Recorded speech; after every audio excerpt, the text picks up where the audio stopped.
عزیز بھائیو، جب قرآن اترنا شروع ہوا اور جب قرآن کی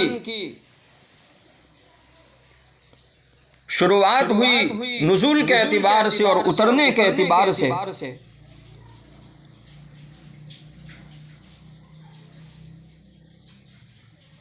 تو ہمارے آقا صلی اللہ تعالی علیہ وسلم مکے والوں کو قرآن سنانا شروع کر دیے۔ حضرت جبرائیل علیہ السلام قرآن کی آیات کو لے کر آتے تھے اور ہمارے آقا صلی اللہ تعالی علیہ وسلم یاد کر لیتے تھے، سیکھتے تھے آہستہ آہستہ۔ شروع میں تو چھپ کر، چوری چھپے ہمارے آقا صلی اللہ تعالی علیہ وسلم نے لوگوں کو اور مکے والوں کو قرآن سنانا شروع کیا اور اللہ کا حکم پہنچایا اور لوگوں کو اسلام کی دعوت دی قرآن کے ذریعے۔ علماء کرام نے لکھا ہے کہ آہستہ آہستہ چوری چھپے بہت سے لوگ مسلمان ہو گئے جب ہمارے نبی نے لوگوں کو قرآن سنانا شروع کیا اور قرآن کے ذریعے اسلام کی دعوت پیش کی اور اسلام کا پیغام پہنچایا تو بہت سے لوگ مسلمان ہو گئے۔ آپ صلی اللہ تعالی علیہ وسلم انہیں جو آیات اترتی، قرآن جو اترتا یاد کراتے جاتے، رفتہ رفتہ آہستہ آہستہ مکے والوں کو مسلمانوں کے اسلام کا علم ہونے لگا، خبر ہو گئی۔ تقریباً نبوت ملنے کو 3 سال ہوئے تھے۔ 3 سال تک مشرکین مکہ مسلمانوں کو تکلیف پہنچاتے تھے۔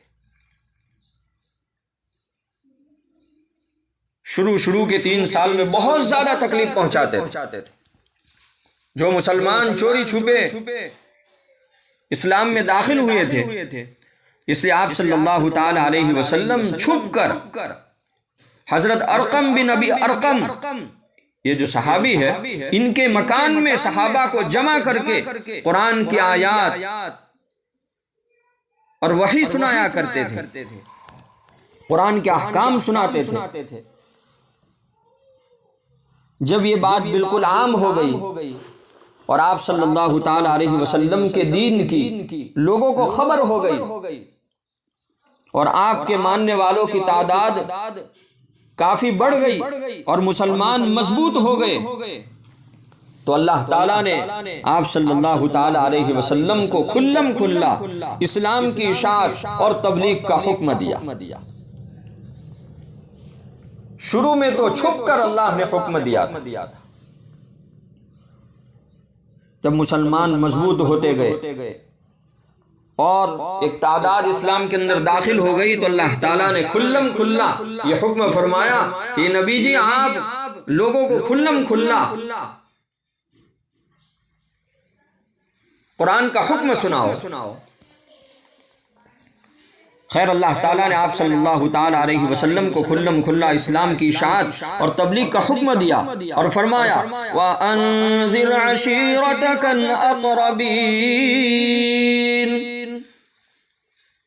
چنانچہ آپ صلی اللہ تعالی علیہ وسلم نے اپنے سب رشتہ داروں کو کھانے کی دعوت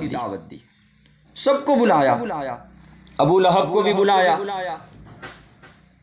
لیکن ابو لہب نے آپ صلی اللہ تعالی علیہ وسلم کو بولنے کا موقع نہیں دیا۔ ہمارے نبی نے اس لیے بلایا کہ سب کو اسلام کی دعوت پیش کرے، سب آئے،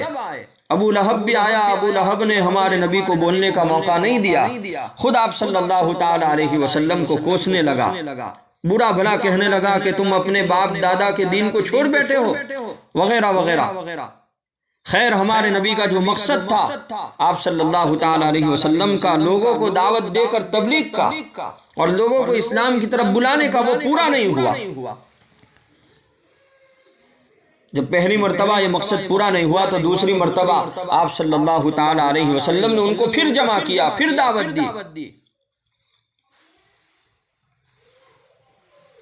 اور پھر لوگوں کو ایمان کی دعوت پیش کی۔ علماء کرام نے لکھا ہے، قرآن و حدیث کو سامنے رکھ کر کے رشتہ داروں میں سے صرف ایک کم عمر کا بچہ، جن کو حضرت علی رضی اللہ تعالیٰ عنہ کہتے ہیں،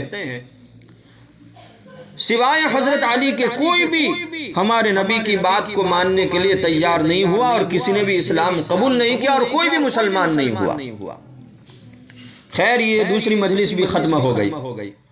آپ صلی اللہ تعالی علیہ وسلم مایوس نہیں ہوئے، ہمارے نبی بالکل مایوس نہیں ہوئے۔ ایک دن آپ صلی اللہ تعالی علیہ وسلم نے صفا پہاڑی پر جمع کر کے ایمان کی دعوت دی۔ ہمارے آقا صلی اللہ تعالی علیہ وسلم نے مکے کے لوگوں کو صفا پہاڑی کے اوپر جمع کیا اور سب کو ایمان کی دعوت دی،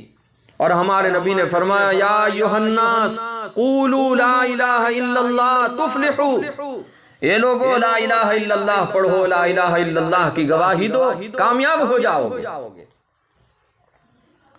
ہمارے نبی نے توحید کی دعوت پیش کی، اسلام کو پیش کیا، ایمان کو پیش کیا،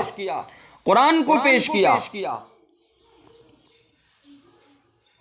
خیر اللہ کے نبی صلی اللہ تعالی علیہ وسلم نے جب لوگوں کو ایمان کی دعوت دی تو دعوت قبول کرنے کے بجائے کسی نے ہمارے نبی کو پاگل کہہ دیا، نعوذ باللہ، کسی نے شاعر کہا، کسی نے شہرت پسند کہا، آپ صلی اللہ تعالی علیہ وسلم پر الزام لگائے، اور بعض نے تو آپ صلی اللہ تعالی علیہ وسلم کو آصف زدہ کہا کہ نعوذ باللہ اس پر جنات کا کچھ اثر ہو گیا۔ خیر عزیز بھائیوں، میں یہ عرض کر رہا تھا کہ شروع میں تو آپ صلی اللہ تعالی علیہ وسلم چھپ کر اسلام کی دعوت پیش کرتے تھے اور قرآن سناتے تھے، لیکن بعد میں چل کر جب مسلمانوں کی تعداد بڑھتی گئی اور مسلمان اسلام اور اعمال کے اعتبار سے مضبوط ہوتے گئے تو اللہ تعالیٰ نے پھر ہمارے نبی کو کھلم کھلا اسلام کی تبلیغ اور اسلام کو پھیلانے کا حکم عطا فرمایا۔ تو عزیز بھائیو، یہ قرآن جب شروع میں اترا ہے اور قرآن کے نزول کی جب ابتدا ہوئی ہے تو یہ سب واقعات پیش آئے۔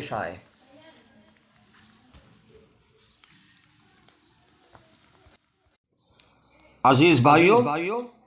جب قرآن